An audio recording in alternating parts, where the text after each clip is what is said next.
This week's Torah portion of Parshat Vayakhel contains within it the mitzvah of Ketoret, burning the incense in the confines of the Mishkan, of the tabernacle.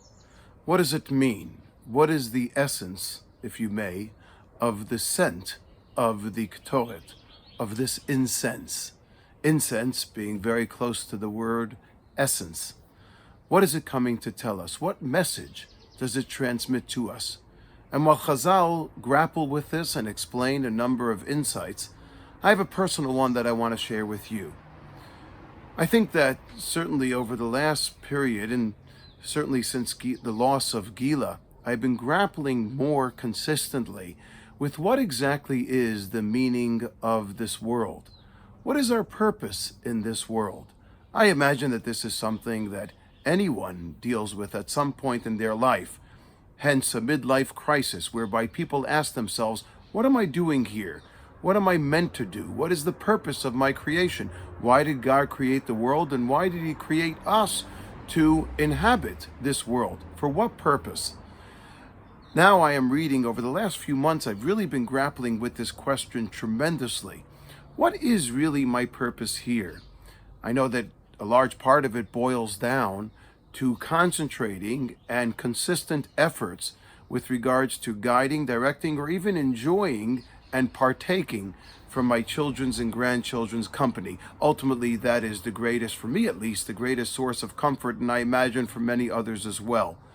But even within that context, I ask myself this question. And now I'm reading a book by Viktor Frankl. Everyone knows it, Man's Search for Meaning. And it is a very, very deep and essential book, philosophically speaking, for our times. But it poses many questions. What are we doing here? And I think the Toret, the incense, gives the answer. The Mishnah in Tamid says a very interesting statement, and that is that the Toret, the incense, was such a wondrous smell that it would permeate all the way to Yericho, approximately 20 miles away from the heart of the center of the Beit HaMikdash, of the Temple Mount. This incense had this wondrous effect of spreading and resonating its smell, permeating its smell, furthering its smell, its scent, even as far as Yericho. Yericho, Jericho, if you take the Hebrew word Yericho, actually in the heart, the root of that word is reach.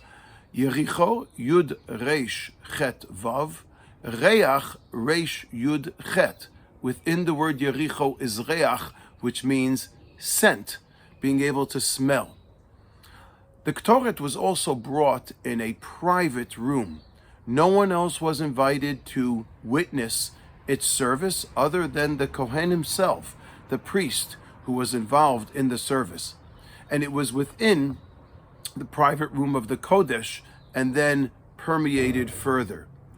And so I think that the Ketoret is coming to tell us a very important lesson. What we do in our private life is up to us to understand that ultimately that privacy should resonate with others. We don't have to give over or reveal all of the skeletons that we have in our closets, and everyone has some. But we do have to think about how our private individual ultimately is meant to expand, affect, and ultimately influence the world around us. I imagine the purpose of man's existence is the purpose of God creating the world. God created the world and said it's not perfect. It's for man to inhabit. Reach out to me and I will be there for you. I will assist you in as much as you are capable of understanding how that assistance reveals itself. God said we will be partnering with Him of perfecting or making this world a better place. And man's inhabitants in this world is to take that privacy of the Ketoret, the inner room, the inner sanctum that he might be involved in, and somehow find a way to take that wondrous scent, everyone's talent, everyone's capability, everyone's particular abilities, and spread them and allow them to affect those outside as well. To allow that scent to influence the rest of the world, to make the world a better place, based on what you do, based on what you can contribute. And that is why each and every person is so vital, is so important to human existence, because their Ketoret, their reach, their scent, gives off its own individual significant nature in a way that it affects those around them as well. This is the message, I believe, of the Ktoret.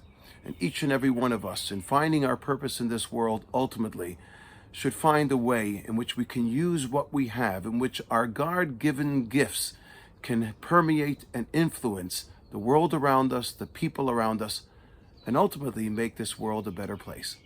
That seems to be the Jewish way, it is the Torah way, and it is the Gila way. Shabbat Shalom.